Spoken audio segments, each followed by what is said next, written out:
pouvez vous présenter? Oui, bonjour Ying, je suis Hélène Tong de l'association Falun Info France. Et alors, tout d'abord, est-ce que vous pouvez nous expliquer qu'est-ce que c'est le Falun Gong? Le Falun Gong, c'est une méthode d'amélioration de soi, de travail sur soi. On dit comme ça en Occident et en Chine, c'est du Qigong. C'est à la fois des exercices de santé et une philosophie de vie qui se résume en 3 mots: la vérité, la bonté, la patience. Et personnellement, pourquoi vous pratiquez Falun Gong? Moi, j'ai eu la chance d'apprendre le chinois quand j'étais petite. Enfin, petite, non, j'étais adolescente. J'ai toujours été attirée par le taoïsme, le bouddhisme, le confucianisme. Je savais qu'en Chine, il y avait une sagesse multimillénaire qui fait beaucoup de bien aux gens, qui est très profonde et qui m'a toujours attirée, même si la Chine communiste me faisait peur et je savais que c'était un régime fou. Mais je savais qu'avant le communisme, j'ai toujours su, pourtant on ne nous apprend pas ça à l'école, j'ai toujours su qu'il y avait une sagesse et des méthodes qui peuvent nous faire beaucoup de bien dans le monde entier. Et j'ai eu la chance d'apprendre le chinois et après de découvrir le Falun Gong, c'était au Canada, en 99 d'ailleurs. Apparemment, la persécution est vraiment très très grave en Chine. Est-ce que vous pouvez nous donner un peu plus de détails sur la gravité? La gravité de la persécution en Chine, il y a tellement de choses à dire, ça fait 23 ans. Et moi, les premières choses que j'ai apprises, c'était les tortures. Donc simplement parce que vous pratiquez cette méditation, vous pouvez vous retrouver enfermé. Déjà enfermé, c'est arbitraire, c'est illégal. Et vous vous retrouvez torturé, passé à tabac, frappé par la police, torturé. Ils enfoncent des bambous dans les ongles, ils vont vous enfoncer un tuyau si vous faites la grève de la faim, ils vous enfoncent un tuyau pour vous gaver de force, donc c'est une forme de torture. C'est pervers parce que non seulement, alors vous voulez faire la grève de la faim parce que vous protestez, vous êtes persécuté injustement, mais ils vont vous empêcher de le faire d'une manière, non seulement ils vous empêchent de faire la grève de la faim, donc ils méprisent totalement votre droit à manifester, mais en plus ils vont vous torturer pour ça. On ne se rend pas compte, nous, parce qu'on est occidentaux, on vit dans des pays libres, où on respecte la vie. On ne se rend pas compte de la perversité des persécutions que vivent des êtres humains comme nous en Chine. Deux régimes, un monde libre, un monde dictatorial, comment les êtres humains sont traités. Et voilà, donc les tortures, le gavage forcé, l'électrocution. On a une amie ici, pratiquante de Falun Gong, qui a vécu plusieurs dizaines de formes de torture. Et après, il y a d'autres formes qui sont qui sont tout aussi, perverses. C'est que, par exemple, je serais en Chine, on empêcherait mes enfants d'étudier. On couperait la retraite de mes parents, on forcerait mon mari à divorcer. C'est d'autres formes de torture en fait, pour nous ostraciser, nous isoler. On se sent seul au monde. On est déjà en prison, on peut être seul au monde. En Chine, on vous fait croire que personne n'est au courant de où vous êtes, vous avez disparu. Donc ça, c'est une forme de... C'est vraiment... ça rend les gens un peu fous et désespérés. C'est une autre forme de torture. Mais même quand vous êtes libre, en tout cas libre en Chine, on n'est jamais vraiment libre en Chine, même vous retournez à la maison, la police vous surveille, on fait pression sur vos proches pour que vous arrêtiez de pratiquer. On ne vous laisse pas un moment de liberté, même dans votre tête, vous êtes hanté par ça, le régime ne vous laisse pas tranquille. C'est terrible, on ne peut pas s'imaginer ce que c'est quand on vit dans un pays libre. Justement, quel est votre message pour les Français qui croient que ce type de persécution, c'est très loin d'eux? Souvent, quand je parle aux gens du Falun Gong, ils disent non, mais c'est la Chine, c'est loin. Et ce que j'essaye de leur faire comprendre, c'est que ce qui se passe là-bas, ça peut se passer ici.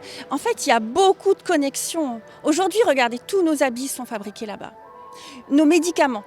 Je ne sais plus le pourcentage, c'est 80 ou 90% de nos médicaments sont fabriqués là-bas. On est complètement dépendant de la Chine, dans plein de domaines. La santé même, c'est très effrayant ça, d'être dépendant de la santé, d'être dépendant d'un pays qui est une dictature, la plus grande dictature du monde, pour nos médicaments, nos téléphones. Mais dans nos téléphones, il y a quoi ? Est-ce qu'on est surveillé ? Alors les gens me disent non, mais nous on est libre, on est en France. Mais ton téléphone, c'est un objet de surveillance. Mais là, avec le QR code, on s'est rendu compte que, attends, non, je suis surveillée par la Chine. Attendez, j'ai du mal à exprimer ça parce que c'est pas facile à comprendre. Déjà, pour quelqu'un comme moi qui connaît bien le sujet, c'est difficile. Mais pour les gens qui sont pas trop au courant, c'est encore plus dur de réaliser comment ce régime s'est infiltré dans nos démocraties, et qu'il surveille beaucoup plus que ce qu'on ne croit, et qu'il est capable d'atteindre à notre liberté beaucoup plus qu'on ne croit. On est très naïf, on ne se rend pas compte de ce qui est en train de se passer avec la complicité de certains de nos élus, malheureusement. Et je pense qu'on ne s'en inquiète pas assez. On aurait dû ouvrir les yeux avec le Covid, beaucoup de gens ne l'ont pas encore fait. Les mesures, en fait, le Covid, c'est pas le problème. Le Covid, c'est un virus. Le problème, c'est les mesures prises sous prétexte de nous protéger du Covid. Et je pense qu'il est temps là que tous on ouvre les yeux, qu'on soit pour ou contre la vaccination. C'est pas tellement le sujet. Le sujet, c'est vraiment la liberté. La liberté, vous l'avez aujourd'hui ? Donc on va terminer par un point positif. Qu'est-ce que Falun Dafa vous apporte ? Le Falun Dafa, c'est très simple, ça m'a changé la vie. J'étais une adolescente perdue, comme beaucoup. J'avais des problèmes de santé, j'étais déprimée, dépressive, j'ai fait de l'anorexie, j'avais pas mal de problèmes. Et du jour au lendemain, mais c'est vraiment, je me souviens, j'ai marqué ça dans mon agenda, dans mon cahier, mon journal intime, j'ai dit le Falun Dafa m'a sauvée. À l'époque, je n'avais pas bien compris jusqu'à où ça m'avait sauvée, ça m'avait changé la vie. Mais avec le recul, j'ai dit, ah oui, en fait, dès le début, quand j'ai commencé à pratiquer, j'ai senti que ma vie changeait. Et c'était vraiment du jour au lendemain. Je me suis dit, cette méthode-là, ça va me changer la vie, ça va m'aider à résoudre plein de choses. Et c'est vraiment ce qui s'est passé. Après, c'est un chemin. Et jusqu'à aujourd'hui... ma vie, il y avait deux chemins en fait. Si j'avais pas pratiqué le Falun Gong, j'aurais suivi un chemin, c'est très clair pour moi. Sans doute je serais pas mariée, sans doute j'aurais pas d'enfants. Et en pratiquant le Falun Gong, déjà j'ai mes problèmes de santé qui ont disparu, je n'étais plus déprimée, j'avais plus de problèmes de dos, j'arrivais à résoudre les conflits avec les gens autour de moi. Et ça, je ne savais pas le faire avant. J'étais assez colérique, assez jalouse, même si j'étais joyeuse en apparence. J'avais aussi une profonde tristesse que j'ai plus. Et ça, c'est vraiment le Falun Dafa qui m'a aidée à dépasser tout ça. C'est vraiment magique.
En Chine, comme partout ailleurs dans le monde, moi je souhaite que les minorités puissent avoir le droit d'exprimer leurs croyances religieuses et de pouvoir vivre en paix et en liberté. Quand on a la cause des Ouïghours, des Falun Gong ou d'autres peuples qui sont persécutés, évidemment, il y a une émotion de ce côté-ci aussi de l'hémisphère parce que nous avons la volonté et peut-être aussi cette croyance folle de dire que les droits humains sont universels et qu'ils s'appliquent partout dans le monde. Je suis Giovanni William, élu de la Martinique, député. Je suis contre toute forme de persécution et je suis solidaire à Falun Gong. Toutes les persécutions doivent s'arrêter. Vive la démocratie et vive la liberté. On était évalué à 100 millions de pratiquants en Chine et que le régime chinois de Jiang Zemin commençait à prendre peur et donc il a lancé la persécution depuis 1999, le 20 juillet. Et du coup, donc voilà, on est là pour dénoncer la persécution depuis 23 ans. Et c'est quoi la raison principale de cette persécution en Chine ? Mais c'est purement politique. Vous savez très bien qu'on a affaire avec un régime le plus dictatorial au monde. Et je pense que depuis le Covid, tous les pays démocratiques sont de plus en plus clairs que c'est un mal de la terre. L'histoire de la persécution du Falun Gong, tout simplement, c'est parce qu'on est nombreux. On est 2 fois plus nombreux que les membres du Parti communiste chinois. Et puis du jour au lendemain, voilà, sans raison, le régime chinois commençait à persécuter le Falun Gong. Il n'y a rien de pire que le régime chinois. Voilà, c'est tout. Tout le mal vient de là. Tout le peuple est persécuté et kidnappé par le régime. Et il se permet de persécuter les différents Chinois comme les Falun Gong à leur guise, quand ils veulent. Et qui n'est pas persécuté en Chine? Les Falun Gong, les Tibétains, les chrétiens, les avocats, même pour ceux qui ont de l'épargne dans les banques et que c'est l'État qui le pille, du moment qu'ils se réclament ou manifestent pour leur mécontentement, ils sont persécutés. C'est ce que j'ai dit. En Chine, qui n'est pas persécuté? Alors, ça devient une réalité. Regardez même Hong Kong. On leur a promis 50 ans sans changement, un pays du système. En fin de compte, au bout des 25 ans, ça y est, tout est changé. C'est comme ça. Et les Hongkongais, ils savent très bien maintenant qu'est-ce qui s'est passé. Voilà. Est-ce que selon vous, ou selon votre observation, ce mal de régime communiste chinois est en train de répandre dans le monde entier? Bien sûr, il est en train de répandre dans le monde entier. Vous voyez bien qu'il y a un rapport de 646 pages de l'IRSEM, de l'école militaire française. La Chine utilise son influence dans le monde entier pour tendre toutes les persécutions à toutes les communautés qu'il persécute. Et donc notre souhait, c'est qu'on essaye de transmettre toutes ces informations de persécution inhumaine de la part du régime chinois pour faire comprendre à tous les gens du monde entier, attention, vous avez affaire avec un mal. Voilà, c'est tout. Je remercie l'association Falun Dafa France et particulièrement son président, M. Alain Thon, d'avoir invité DAFA France, une ONG de professionnels de santé, à participer aujourd'hui à la dénonciation du génocide contre les pratiquants de Falun Gong. Les experts ont qualifié la campagne d'éradication de 22 ans contre le Falun Gong comme un génocide lent. Alors, je suis Dr Harold King, président de l'association DAFO France, ici à Paris. Donc l'association DAFO, c'est Doctors Against Forced Organ Harvesting. C'est une ONG internationale. Notre association cherche à dénoncer les prélèvements forcés d'organes. Et une partie très importante de ces prélèvements, c'est la persécution de Falun Gong. C'est-à-dire que s'il n'y avait pas la persécution du Falun Gong, il n'y aurait pas de prélèvement forcé d'organes. Comment, c'est-à-dire pour les Français, c'est difficile à croire en fait, tout ce qui se passe en Chine. Et vous pouvez nous donner quelque chose de vraiment concret pour que les gens puissent imaginer qu'est-ce qui s'est passé en Chine? Alors, ce qui se passe en Chine, ce qui est difficile de croire, c'est que des médecins puissent transgresser leur serment d'Hippocrate. C'est-à-dire, le gouvernement chinois a demandé aux médecins de devenir les bourreaux de l'État. Au lieu que ce soit des policiers qui induisent la mort à des prisonniers condamnés à mort, c'est les médecins qui, quand ils ouvrent le patient et ils enlèvent un organe vital, donc ça peut être le cœur, poumon, foie et les reins, ils vont systématiquement tuer la personne. Et c'est ça qui semble incroyable. Comment est-ce qu'un médecin puisse faire ça? C'est complètement contraire à son éthique. Donc ça, c'est la première chose qui rend cette situation et ce crime incrédule.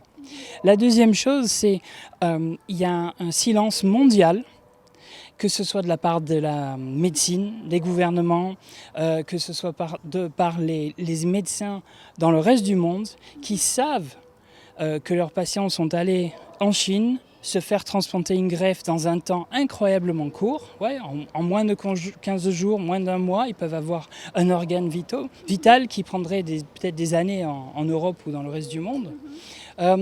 Et ce silence a caché ce crime et le permet de continuer.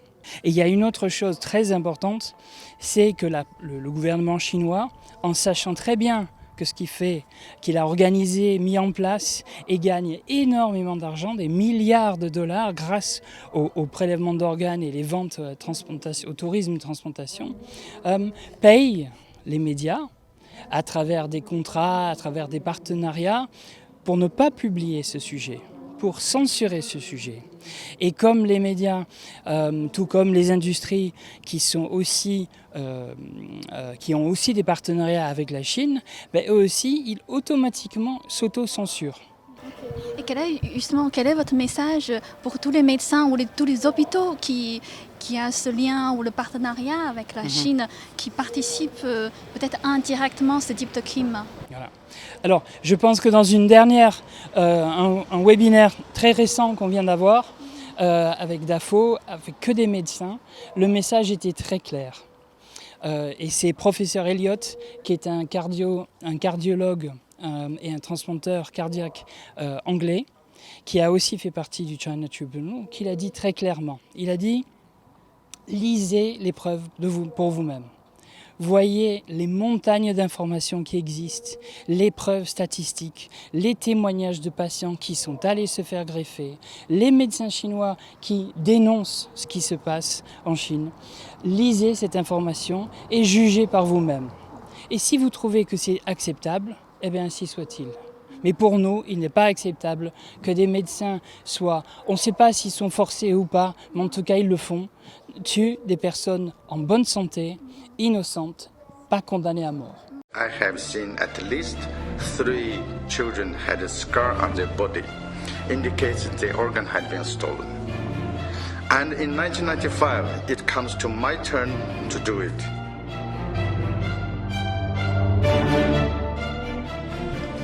An armed officer directed us to the far right corner, where I can see a civilian-clothed man lying on the ground with a single bullet wound to his right chest. My chief surgeons then ordered and guided me, extracted the liver and 2 kidneys. The man was alive. He tried to resist my scalpel cut, but too weak to avoid my action. There was bleeding. He was still alive, but I didn't feel guilty. In fact, I didn't feel anything but like a full programmed robot doing its task. I thought I was carrying my duty to eliminate the enemy of the state. It was called the slaughter because these people, Uyghurs, Falun Gong pregnant women, are not even given any form to sign. There is no consent form to write out as a final act, I want to donate my organs to the state. The government in China is doing a terrible thing, which is comparable to what the Nazis did. The military's making money off of it, the hospitals are making money off of it, the middlemen are making money off of it. And we talk about money, we're talking about a multi-million-dollar operation. If you are going to China right now to get an organ, chances are a perfectly innocent person is dying for you. After I left China and my perspective totally changed, then I said, oh my God, I committed a crime. Bonjour, je suis Fiorella Luna, la représentante de l'association ETAC. Donc, c'est une association créée par David Matas, David Kiwour et Ethan Woodman, qui sont les principaux enquêteurs sur la question du prélèvement forcé d'organes. C'est une association qui a été créée en Australie en 2017. Et actuellement, depuis 2 ans, donc depuis 2019, on a maintenant une association ici en France. Je suis la représentante nationale et nous menons pas mal d'actions, surtout concernant les prélèvements forcés d'organes. Et on collabore et on participe aux événements des victimes, dont le Falun Gong, les Ouïghours, les Tibétains, etc. Mais justement, ça fait 23 ans la persécution contre les pratiquants de Falun Gong. Il y a aussi cette affaire de prélèvement d'organes forcés en Chine sur des pratiquants vivants. Et vous pouvez nous expliquer un peu plus de détails, qu'est-ce qui se passe en Chine? Alors, ce qui se passe en Chine, c'est que dans l'année 2000, suite au début de la persécution du groupe Falun Gong, le gouvernement chinois a décidé de tirer de bénéfices de cette persécution. C'est-à-dire qu'ils vont envoyer en prison les prisonniers de conscience, les personnes qui ne sont pas des délinquants, juste des personnes ordinaires qui souhaitent continuer à pratiquer une pratique spirituelle ou une religion, dont les Falun Gong, qui est une pratique spirituelle. Donc ils envoient ces personnes en prison. Et lorsqu'elles sont en prison, on leur fait passer des tests pour vérifier l'état des organes, les yeux, tous les organes. Et alors qu'en principe, généralement, ces personnes-là sont torturées en même temps. Donc c'est pas pour contrôler qu'ils sont en bonne santé et qu'ils vont bien, leur bien-être. C'est surtout pour préserver les organes. Et même lorsque les Falun Gong sont torturés, il y a des ordres pour dire qu'il ne faut pas torturer ou toucher les organes importants qui se vendent sur le marché. Donc on peut torturer sur les extrémités, mais attention, il ne faut pas toucher les endroits où les organes vitaux se vendent bien sur le marché. Donc ces organes sont vendus à soit des riches chinois, soit des étrangers, qu'on appelle les touristes de transplantation. Ils viennent en Chine, ils payent un montant très élevé pour avoir l'organe, pour se faire opérer en Chine. Ils vont rester à l'hôpital le temps de récupérer et ensuite ils rentrent chez eux comme si rien n'était. Et par exemple ici en France, le problème qui se pose est que lorsque déjà on a certes une législation qui interdit le tourisme de transplantation, donc en principe un Français ou un résident en France ne devrait pas se rendre à l'étranger pour acheter un organe, parce qu'ici en France on a le principe de la gratuité. Lorsque vous faites, on vous greffe un organe, l'organe doit être donné gratuitement. La personne, le donneur, ne peut pas recevoir de l'argent pour.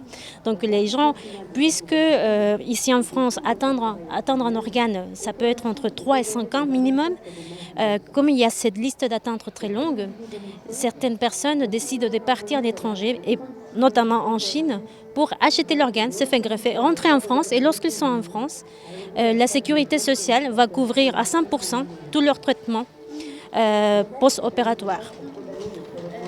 Est-ce que ce crime est reconnu dans le monde entier ou par certains organismes de droits de l'homme mondial?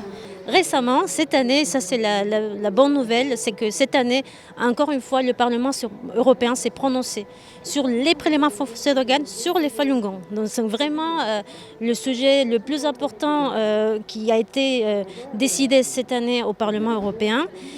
Et c'est vraiment un marché très lucratif, très lucratif, qui va entre 15 000 et 60 000 euros pour un organe, en fonction de si c'est un organe vital ou pas.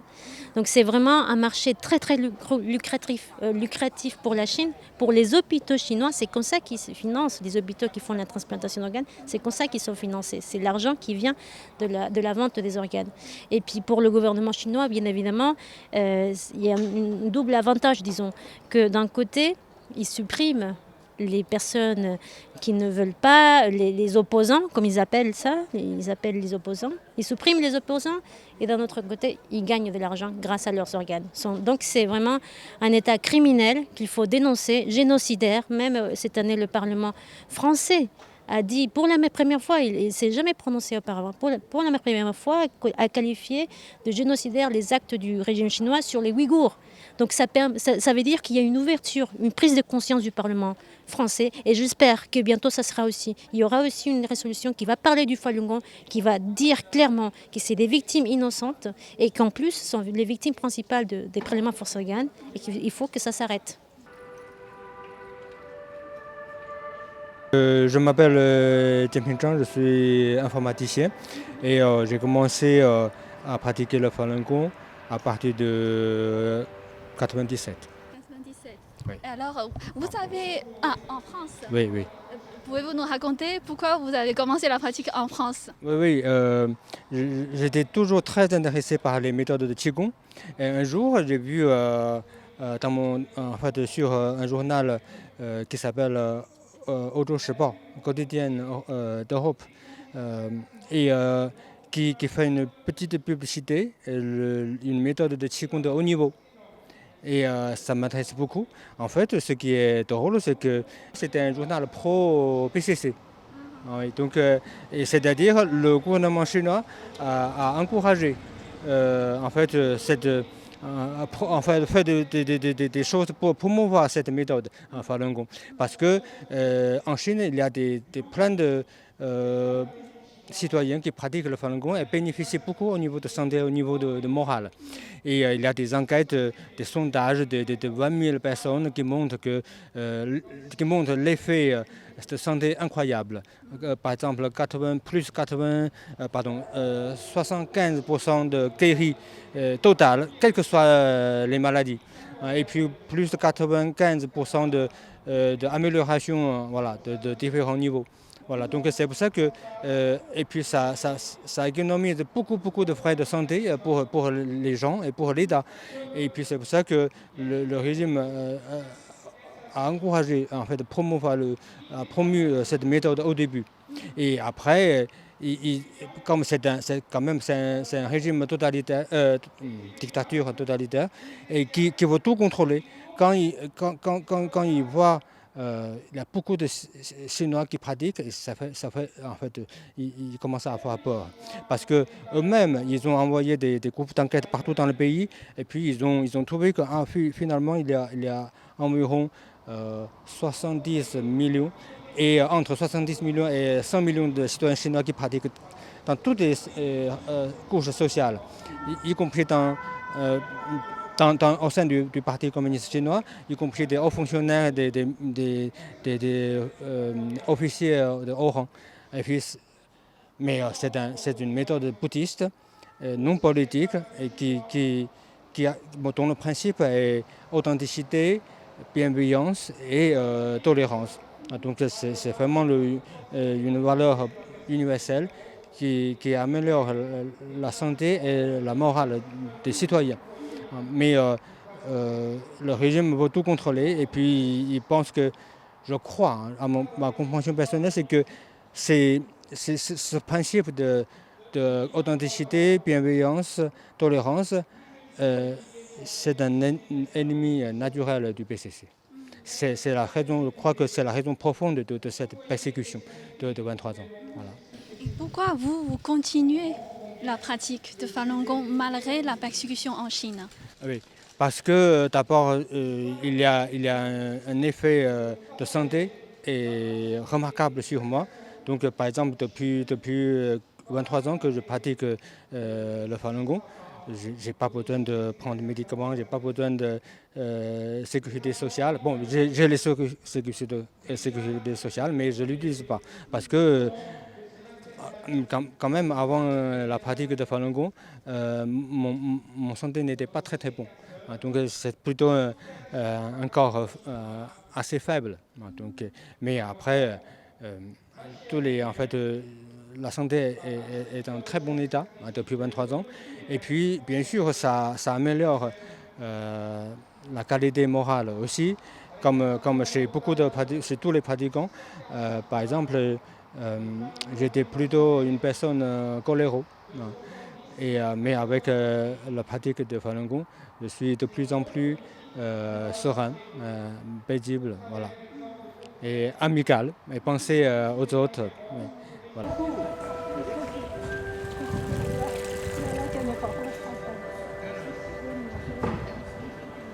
Enfin, vous avez entendu la persécution de Falun Gong? Les persécutions du régime chinois, bien sûr, j'en ai entendu parler, absolument. Dans les médias, bien sûr. Et en fait, comme c'est la première année où j'habite ici, parce qu'avant j'habitais plus loin, donc j'ai jamais remarqué l'événement. Et c'est la première fois que je découvre cet événement. Et tout à l'heure, de ma fenêtre, j'ai regardé tout le monde assis en tailleur dans une position de méditation. Et j'ai trouvé ça merveilleux, magnifique. Et là, je me suis dit, je vais attendre de sortir pour faire mes courses, pour dire bonjour et les soutenir. Voilà. c'est important qu'il y ait des manifestations pacifiques dans le monde entier pour témoigner de cette barbarie qui est intolérable et insupportable.